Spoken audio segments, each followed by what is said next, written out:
Halo semuanya, perkenalkan nama saya Rini Dame Francisca. Saya salah satu mahasiswa akuntansi 2017 di Universitas Trilogi. Nah, dalam video kali ini saya akan menjelaskan mengenai subsequent event atau review peristiwa kemudian. Kalian tahu nggak apa itu review peristiwa kemudian? Nah, tanpa lama-lama lagi, ini dia. Review peristiwa kemudian merupakan salah satu bagian dari fase 4, yaitu completing the audit atau tahap akhir penyelesaian audit.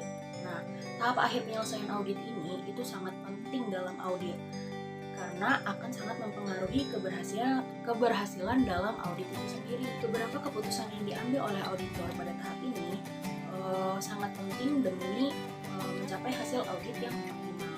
Nah, pengaruh tersebut juga meliputi kesimpulan akhir dalam saldo setiap rekening yang tercantum di dalam laporan keuangan dan pendapat auditor atas laporan keuangan keseluruhan. Jadi, peristiwa kemudian ini merupakan bagian ketiga dalam completing the audit.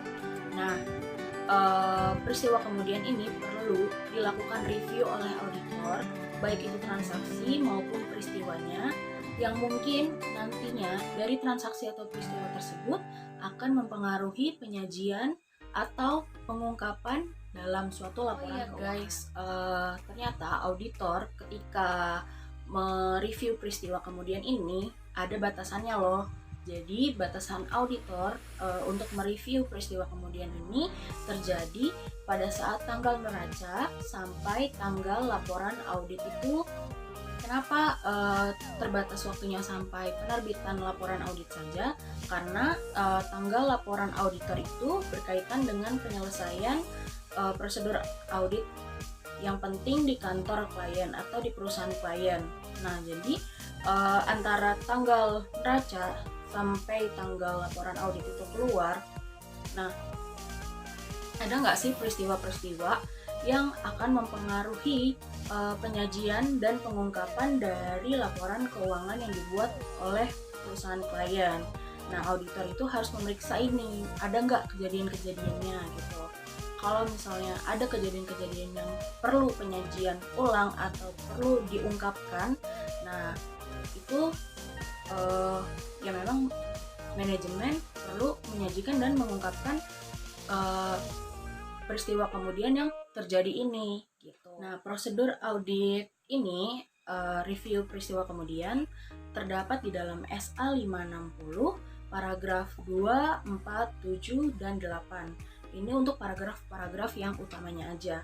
Nah, untuk selebihnya memang dijelaskan sangat lengkap dalam SA tersebut karena memang dalam SA 560 itu menjelaskan mengenai review peristiwa kemudian dari paragraf pertama hingga paragraf terakhir. Teman-teman bisa lihat di PPT saya itu ada SA mengenai peristiwa kemudian paragraf 2. Nah, di situ disebutkan bahwa laporan keuangan mungkin dipengaruhi oleh peristiwa tertentu yang terjadi setelah tanggal laporan keuangan. Benar kan yang saya bilang tadi? Jadi antara tanggal laporan keuangan diterbitkan sampai tanggal laporan audit itu bisa jadi ada peristiwa-peristiwa tertentu yang akan terjadi dalam perusahaan klien. Nah, perangkap laporan keuangan tersebut biasanya mengidentifikasikan dua jenis peristiwa. Yang pertama, peristiwa yang menyediakan bukti tentang kondisi yang ada pada tanggal laporan keuangan, dan yang kedua, peristiwa yang menyediakan bukti tentang kondisi yang terjadi setelah tanggal laporan keuangan. Nah, ada lagi nih SA 560 paragraf 4, yaitu tujuan auditor untuk mereview peristiwa kemudian. Nah, kenapa sih si auditor ini pengen banget mereview peristiwa kemudian? Ya karena untuk memperoleh bukti yang cukup dan tepat tentang apakah peristiwa yang terjadi antara tanggal laporan keuangan dan tanggal laporan auditor yang mengharuskan penyesuaian atau pengungkapan dalam laporan keuangan. Nah, secara tepat telah digambarkan dalam laporan keuangan tersebut sesuai dengan kerangka pelaporan keuangan yang berlaku. Nah, terus yang kedua tujuannya itu untuk merespon secara tepat fakta yang diketahui sama auditor setelah tanggal laporan auditor. Nah, yang mana jika diketahui oleh auditor pada tanggal tersebut kemungkinan menyebabkan auditor mengubah laporan auditnya. Jadi kalau misalnya nih ada sesuatu yang mengganjal dalam perusahaan tersebut, terus sudah diketahui sama auditor hal-hal apa nih yang mengganjal dalam peristiwa kemudian. Nanti akan disebutkan contohnya. Nah, itu bisa jadi yang harusnya tadinya mungkin opini yang diberikan sama auditor itu WTP atau wajar tanpa pengecualian. Namun dengan terjadinya peristiwa kemudian, misalnya terjadi ada sengketa hukum gitu, hukum yang belum selesai. Nah, mungkin auditor akan mengubah opininya itu menjadi wajar dengan pengecualian dan dengan paragraf penjelas, misalnya seperti itu.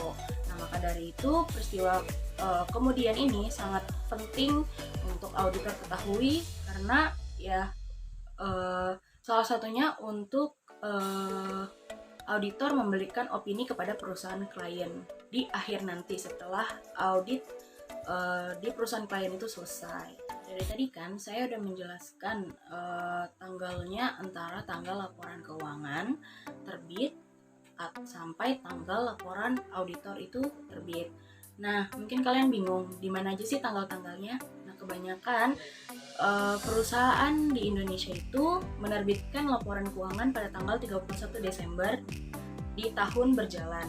Nah, laporan audit itu harus diserahkan paling lambat itu 90 hari setelah terbitnya laporan keuangan. Berarti kalau misalnya laporan keuangan itu terbit tanggal 31 Desember, 90 hari kemudian itu berada di akhir Maret atau 31 Maret di tahun selanjutnya. Nah, jadi dari antara tanggal 31 Desember sampai tanggal 31 Maret terbitnya laporan auditor, ini merupakan tanggung jawabnya auditor, karena di antara tanggal 31 Desember sampai tanggal 31 Maret ini ada nggak sih peristiwa-peristiwa kemudian yang akan mempengaruhi penyajian dan pengungkapannya di dalam laporan keuangan perusahaan klien. Untuk selanjutnya, peristiwa kemudian itu memiliki dua jenis. Yang pertama itu peristiwa yang memiliki dampak langsung terhadap laporan keuangan dan perlunya penyesuaian di dalam laporan keuangan. Dan yang kedua, peristiwa yang tidak memiliki dampak langsung terhadap laporan keuangan tetapi memerlukan pengungkapan di dalam laporan keuangan. Nah, kita bahas satu-satu.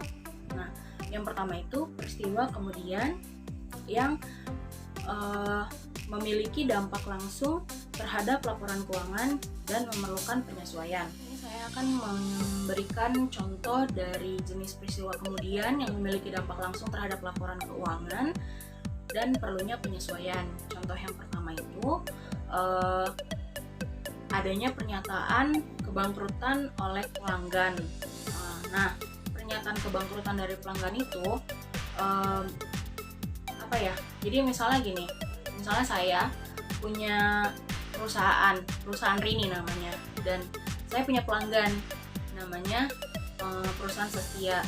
Nah, Sastia belum lama ini beli inventory dari perusahaan saya, dan saya menjual inventory kepada dia, tapi dengan menjualnya secara kredit. Nah, menjual secara kredit, dia beli pada bulan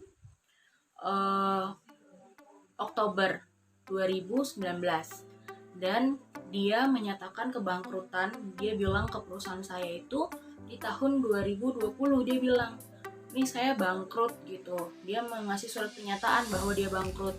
Nah, ternyata pas perusahaan saya baca, dia mengalami kebangkrutan karena adanya COVID-19 ini. Nah, COVID-19 ini membawa dampak yang buruk memang kepada perusahaan-perusahaan gitu kan. Nah, jadi banyak perusahaan lain yang nggak bisa tutup karena adanya dampak ini gitu kan. Nah, contohnya perusahaan Sastia ini gitu. Nah, dia tutup perusahaannya karena inventornya dia nggak bisa lagi terjual, tetap ada di dalam gudangnya yang banyak itu. Nah, akhirnya dia bangkrut karena dia nggak bisa memutar lagi kan keuangannya dia gitu. Akhirnya dia bangkrut. Setelah dia bangkrut,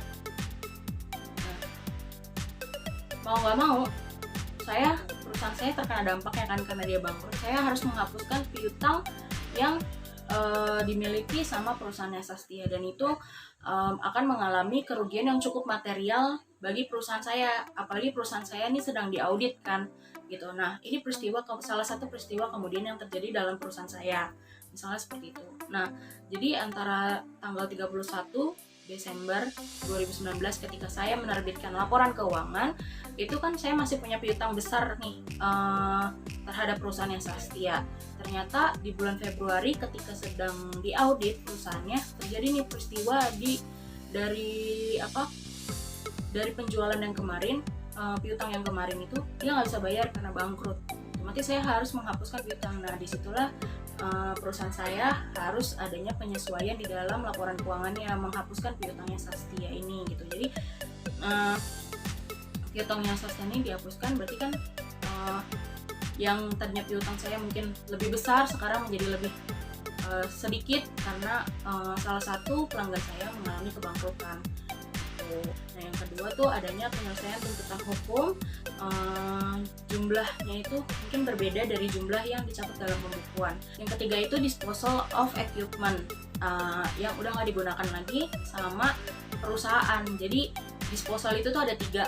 Yang pertama dijual, yang kedua dibuang, yang ketiga tukar tambah. Jadi disposal ini tuh bisa gain atau loss gitu. Ketika dijual, dibuang atau ditukar tambah itu di bawah nilai buku, maka perusahaan akan mengalami loss, yaitu akan mengalami kerugian. Sedangkan kalau dijual di atas nilai buku, maka perusahaan akan mengalami gain. Nah, sebelum kita kayak percaya nih auditor kalau ya ini loh mau dijual, emangnya benar-benar dijual ya gitu. Soalnya udah nanya nih ke manajemen, dijual, iya dijual, iya dijual. Jadi nggak boleh kayak gitu, tapi harus dilihat dulu. Dilihat dari risalah rapatnya. Nah, pasti kalau misalnya mau ngejual suatu aset itu pasti udah direncanakan kan dari tahun-tahun, maksudnya dari sebelum-sebelumnya gitu. Nggak mungkin sekarang mau jual aset sekarang harus dijual gitu.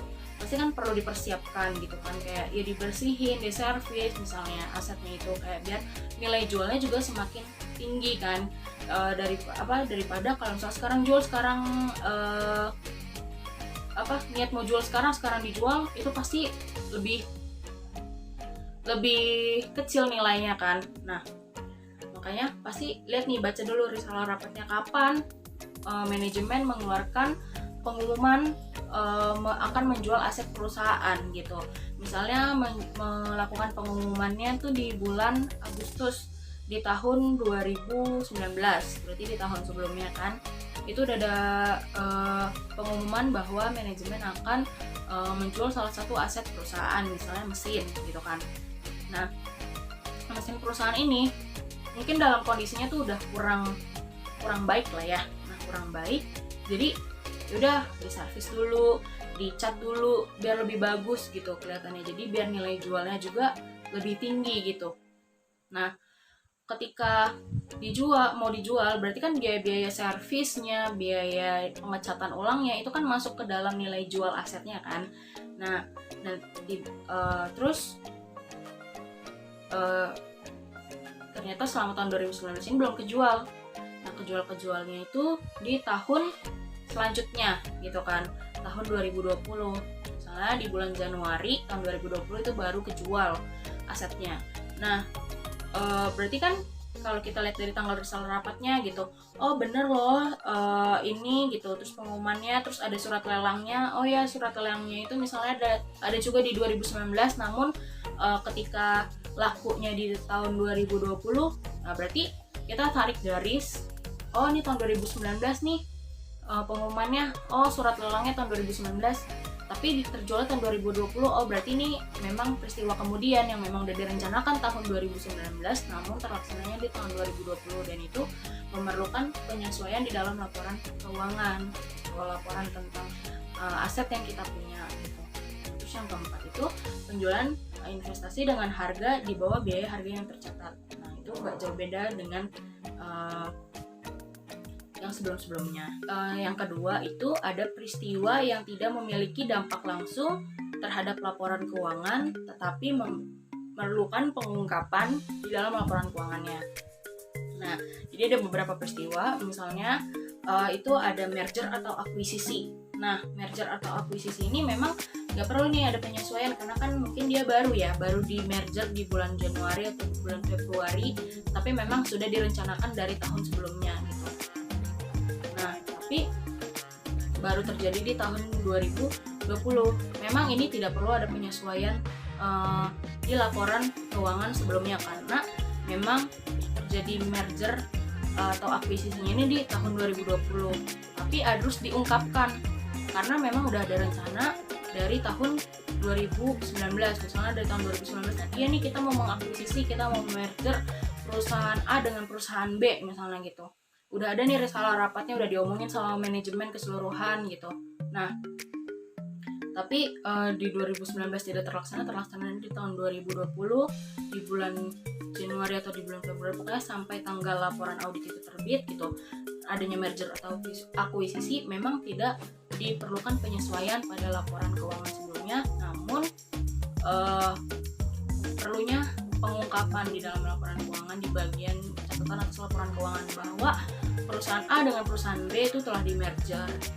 Misalnya contoh yang kedua nih, adanya kerugian persediaan yang tidak diasuransikan terjadi akibat kebakaran atau kena banjir.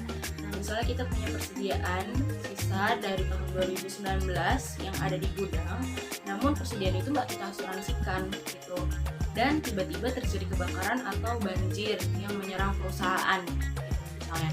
Nah, kebakaran atau kebanjiran ini tuh nggak bisa diklaim sama perusahaan klien karena tidak diasuransikan, maka hanya perlu pengungkapan aja di dalam laporan keuangan bahwa perusahaan ini telah mengalami kebakaran atau kebanjiran gitu, sekian inventory habis terbakar gitu. Jadi hanya perlu diungkapkan aja, dan misalnya kebakarannya itu tuh terjadi di akhir Februari dan itu masih masuk dalam peristiwa kemudian, karena kan beberapa inventory atau sebagian besar inventory itu berasal dari tahun 2019.